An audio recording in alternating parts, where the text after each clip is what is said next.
Apesar de maneira indicada também, não notava de acordo com isso que não aqui brinda, é mesmo grado de serviço alto que nós assegurado não está acostumado com na Aruba.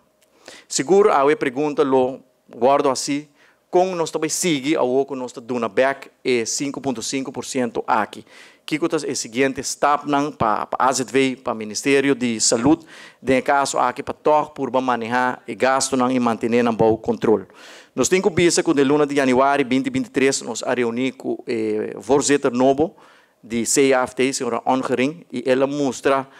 uma abertura no sentido, mais compreensão para a situação que nós temos e dando nos cumprimento também a aplaudir o hecho que a AZV está manejando o gasto na AZV, está fazendo a reforma necessária e não está fácil manejar o gasto na situação que nós estamos vivendo no momento aqui. Nós temos uma população que tem vergrijzing, comunidade não está sendo saudável e a pressão riba o gasto na médico está contínua. De 10 anos de tempo, nossa população riba de 65 anos a aumentar de 10% para 20%. Essa aqui está ilustrar a pressão que tem de vergrijzing riba o fundo não e o que nós estamos trabalhando riba jeta riba meio perspectiva que nós informar CAFT também acaba para assim nós prepararmos mesmo para o futuro, para manter o gasto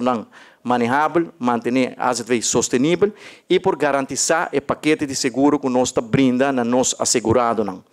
Também me tenho que que já acaba nós informar CAFT de decisão de AUE para o recorde entrante de maio, pero nós não há tegen bericht voor die não, pero é uma decisão que nós toma, que nós não também cambia, essa aqui me está contente com o dia a chega que nós podemos dar back na donadora de cuidado.